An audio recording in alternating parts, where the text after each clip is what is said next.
মানুষের হৃৎপিণ্ড পেশি দ্বারা গঠিত।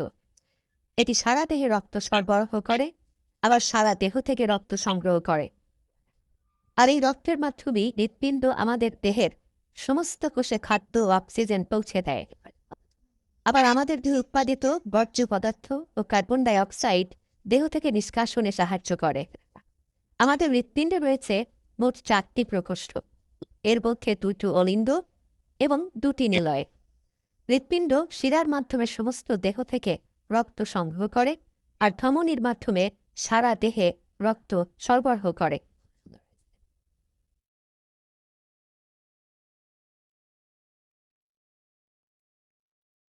মানুষের হৃৎপিণ্ডের অবস্থান বুকের একটু বাম দিকে।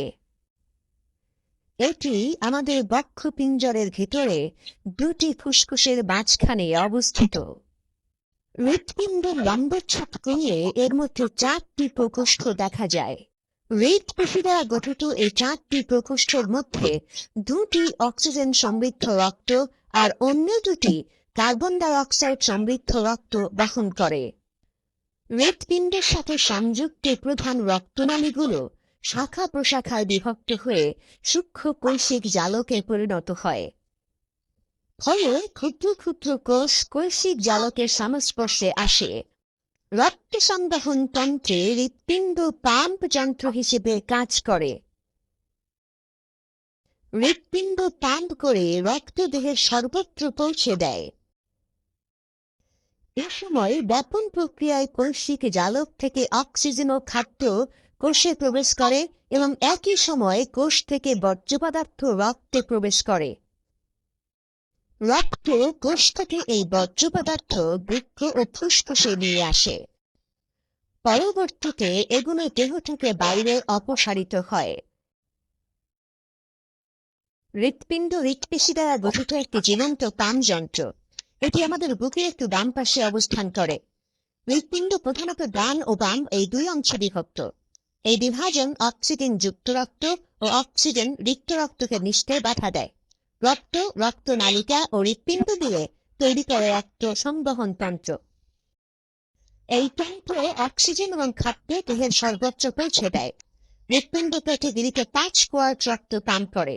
প্রতিদিন এটি 1 লক্ষ বার এবং বছরে 35 মিলিয়ন বার সংকুচিত ও প্রসারিত হয়। আমাদের দেহ থেকে কার্বন ডাই অক্সাইড যুক্ত নীল রক্ত হৃৎপিণ্ডের ডান অলিন্দ ও ডান নিলয়ে ফিরে আসে। পরবর্তীতে হৃৎপিণ্ড এই রক্ত পালমোনারি ধমনির মাধ্যমে ফুসফুসে পাঠায়। ফুসফুস এই রক্ত থেকে কার্বন ডাই অক্সাইড বের করে দেয় এবং এর সাথে অক্সিজেন যুক্ত করে। অক্সিজেন যুক্ত লাল রক্ত এরপর বাম অলিন্দ ও বাম নিলয়ে প্রবেশ করে। হৃৎপিণ্ড এই রক্ত মহাধমনির মাধ্যমে দেহের সর্বত্র পৌঁছে দেয়। আর হৃৎপিণ্ডের 4টি বাল্ব রক্তকে নির্দিষ্ট পথে চলতে সাহায্য করে। এই বাল্বগুলো হলো ট্রাইকাসপিড, মাইট্রিয়াল, পালমোনারি ও আওর্টিক বাল্ব। এগুলো শুধুমাত্র এক দিকে খোলে। এই বাল্বগুলোর খোলা এবং বন্ধ হওয়ার শব্দই হলো হৃদস্পন্দন। হৃদস্পন্দন সিস্টল এবং ডায়াস্টলের সমন্বয়ে গঠিত। হৃৎপিণ্ডের সংকোচনকে বলা হয় সিস্টল এবং প্রসারণকে বলা হয় ডায়াস্টল। সিস্টল অবস্থায় নিলয়গুলো সংকুচিত হয়। এর ফলে রক্ত ডান নিলয় থেকে ফুসফুসে এবং বাম নিলয় থেকে দেহে প্রবাহিত হয়। এরপর নিলয় দুটো প্রসারিত হয়, একে বলা হয় ডায়াস্টল। ফলে অলিন্দ থেকে রক্ত নিলয়ে আসে। এইভাবে এই চক্র বারবার চলতে থাকে।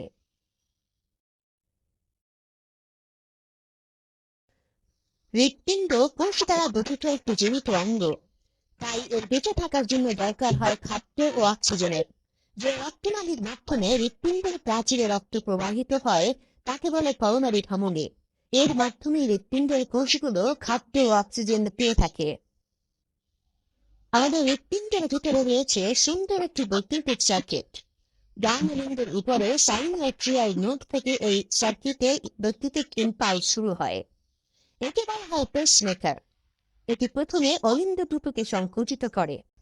পরবর্তীতে এই ইম্পালস এট্রিওভেন্ট্রিকুলার নোড হয়ে নিলয়ে প্রবেশ করে এবং নিলয় দুটোকে সংকুচিত করে। এইভাবে এই বৈদ্যুতিক সার্কিট হৃদস্পন্দনকে নিয়ন্ত্রণ করে।